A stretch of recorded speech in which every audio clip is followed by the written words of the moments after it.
Hey everybody, welcome. This is episode 47 of the Functional Yoga Medicine. Today I want to talk to you about HPA axes and its applications because at the end of the day, stress is at the root cause of all dysfunctions and disease. And stress is considered to be the number one cause of all disease, yet it is under-recognized because it's not something that can be measured. It's not concrete, it's not tangible. What we can measure is the disruption that it creates, specifically in our HPA axis, which is hypopituitary adrenal axis. I also call it stress brain. Learn how today the disruptions of the HPA axis are ultimately caused by invisible stress, and key is to reveal its invisible stress to your clients or patients to move them out of imbalances and towards creating balance and health. So I've been reading a lot lately, and I've come across this theory called polyvagal theory. There's a lot of work being done about somato experience, which is a psychosomatic, right? Your mind, the trauma brain, can have a somatic physiological response. And this polyvagal theory talks about the key nerve, the vagal nerve, to understand fully how the vagal nerve is involved in trauma and in its efforts to really heal from trauma and restore health back to our nervous system, okay?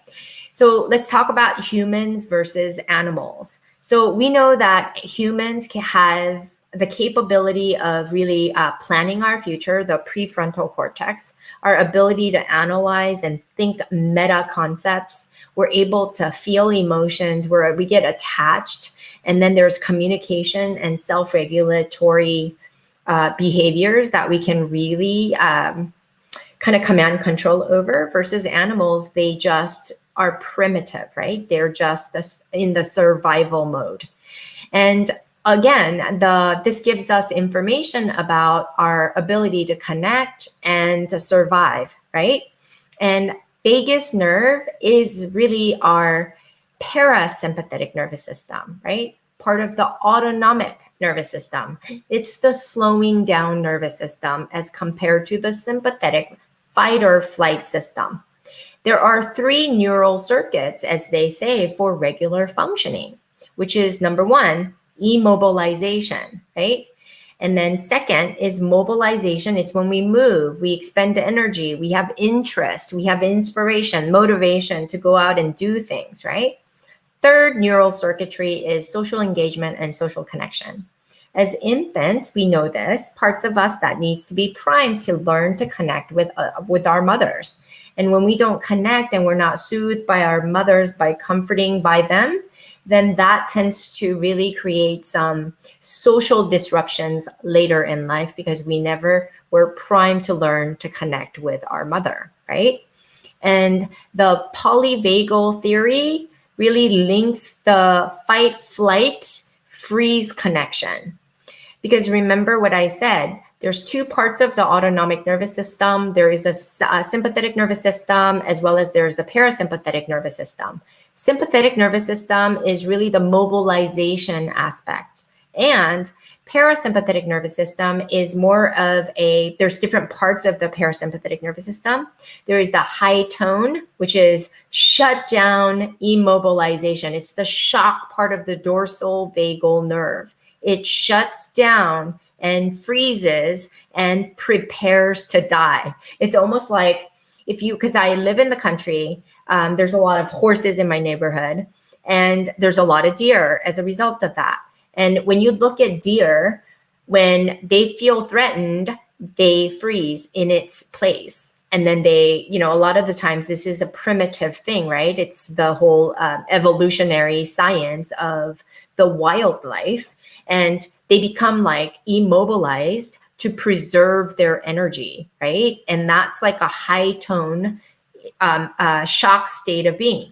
And then there's another side of the parasympathetic nervous system, which is rest and digest. It's more of the what we talked about was the high tone shutdown versus now I'm talking about low tone dorsal aspect that places us to rest and digest. It's all about sleeping, immune system regeneration, gut repair, period, right? And come to find out, there is now the high tone is the dorsal side of the vagal nerve, where dorsal is on the back side, right? There is also a ventral vagal branch, which is the front side, which is responsible for connecting and engaging. Like trauma, we live in a freeze state sometimes when we shut down, puts us into this low gear of activity, and it results in chronic conditions like autoimmune. We're placed into this survival stress, high tone dorsal state, which is not so healthy, right? And so I want you guys to understand that myelation in our nervous system allows the circuitry, neural circuitry, to be speedy, but it's not complete when young, when you're not being, when you didn't have the opportunity to be primed to be connected with your mother, like I talked about just a minute ago, right? If the caregiver who can soothe the baby and connect with the baby and sparks up the connection, the myelination is good. And then the post-traumatic stress syndrome can be less. But if the baby didn't have that priming, they tend to be a lot more anxious. There tends to be a lot of psychological issues that come up later in life. So this unresolved stress physiology and the social connection, which allows our vagal tone to calm down and feel safe, is super emphasized in the polyvagal theory.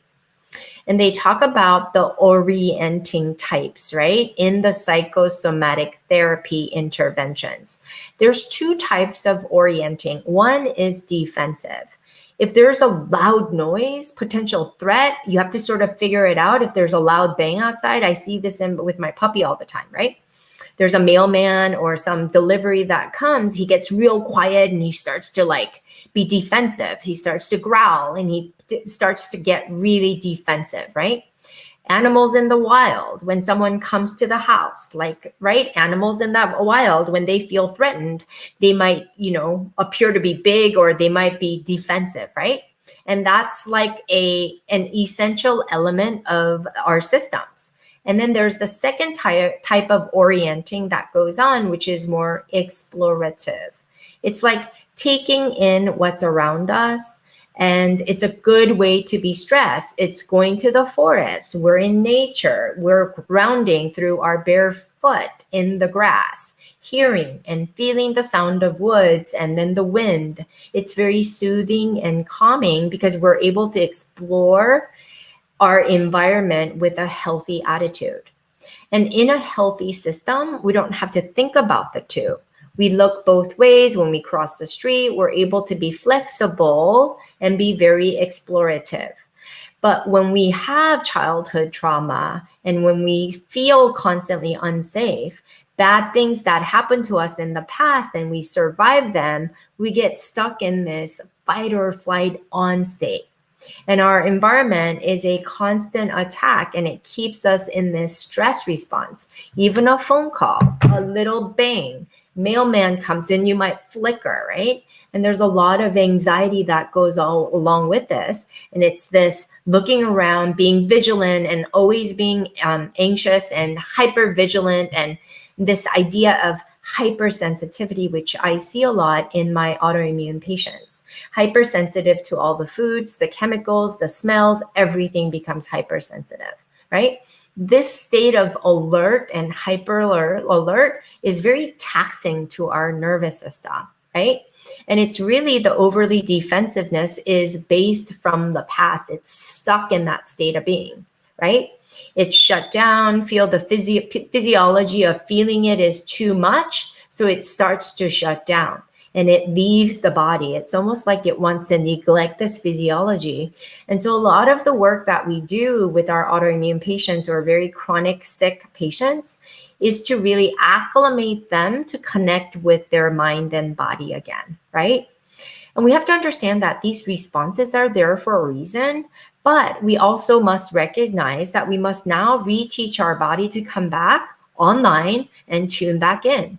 Because the moment we walk out of the house, we have to orient ourselves. We can bring more orientation and be vigilant about defensive versus explorative and have that healthy balance between the two.